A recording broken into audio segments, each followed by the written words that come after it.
ایک پرانی ویران بستی تھی جو پہاڑوں اور گھنے جنگلوں کے درمیان چھپی ہوئی تھی۔ یہ بستی خوشحال تھی، لیکن اب وہاں کے لوگ عجیب مصیبت میں گرفتار تھے۔ یہاں پیدا ہونے والا ہر بچہ بہت تیزی سے بوڑھا ہو جاتا اور جوانی کی دریز پر پہنچنے سے پہلے ہی بوڑھا ہو کر کمزور پڑ جاتا۔ گاؤں میں بڑھاپا پھیل چکا تھا، جیسے وقت نے ان لوگوں سے دشمنی کر لی ہو۔ نہیں جانتا تھا کہ ایسا کیوں ہو رہا ہے۔ کچھ لوگوں کا کہنا تھا کہ یہ کسی قدیم بددعا کا اثر ہے، تو کچھ اسے کسی پراسرار طاقت کا کھیل سمجھتے تھے، لیکن حقیقت کسی کو معلوم نہ تھی۔ رات جب بستی کے چند نوجوان جو ابھی مکمل طور پر بوڑھے نہیں ہوئے تھے، گاؤں کے کنارے بیٹھے اپنے مستقبل کے بارے میں پریشان باتیں کر رہے تھے کہ ایک اجنبی عورت ان کے قریب آئی۔ وہ غیر معمولی طور پر حسین تھی، جیسے وہ وقت کے اثر سے محفوظ ہو۔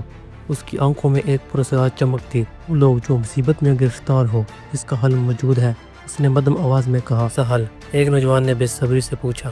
ایک دروازہ ہے جو پرانے جنگل کے اندر ایک گمشدہ راستے پر موجود ہے۔ جو کوئی بھی اس دروازے سے گزرتا ہے وہ دوبارہ جوان ہو جاتا ہے، لیکن وہاں پہنچنا آسان نہیں۔ یہ سن کر سب حیران رہ گئے۔ اگر یہ سچ تھا تو بستی کو بچانے کا ایک موقع موجود تھا، لیکن جنگل میں وہ دروازہ کہاں تھا اور وہاں پہنچنے میں کیا خطرات تھے؟ بستی کے چند نوجوان اور کچھ بوڑھے جو ابھی سفر کے قابل تھے، اس عورت کی رہنمائی میں جنگل کی طرف نکل پڑے۔ جنگل جس میں کئی سالوں سے کوئی داخل نہ ہوا تھا، تاریکی میں ڈوبا ہوا تھا۔ درختوں کے سائے عجیب شکلیں بنا رہے تھے، جیسے وہ انہیں روکنا چاہتے ہوں۔ راستے میں خوفناک آوازیں سنائی دیتی تھیں۔ کچھ درختوں پر قدیم نشانات گمدہ تھے، کچھ درختوں پر قدیم نشانات تھے یہ وہ سمجھ نہ سکے۔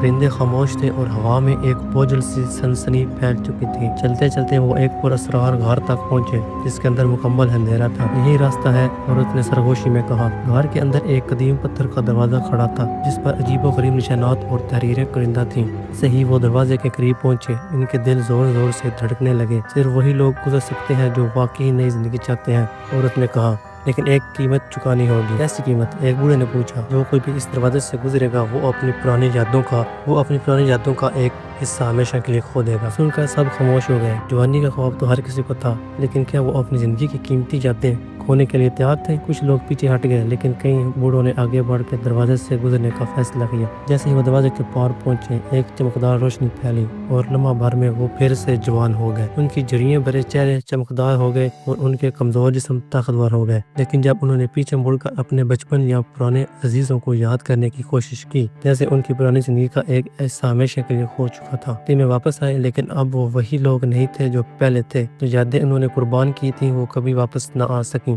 بستی میں کچھ لوگ جوانی پا کر خوش تھے، لیکن کچھ اپنی کھوئی ہوئی یادوں کے لیے غمزدہ بھی تھے۔ وہ دروازہ ہمیشہ وہی رہا، پر اب کوئی نہیں جانتا تھا کہ اسے استعمال کرنا واقعی ایک نعمت تھی یا ایک خوفناک قیمت کا سودا۔ اس کے ساتھ اس دروازے کی کہانی ایک افسانہ بن گئی، لیکن وہ جو وہاں گئے تھے جانتے تھے کہ یہ کوئی معمولی دروازہ نہیں تھا۔ یہ ہمیشہ کی جوانی کا دروازہ تھا، لیکن اس کے بدلے وقت خود اپنا حصہ لے لیتا تھا۔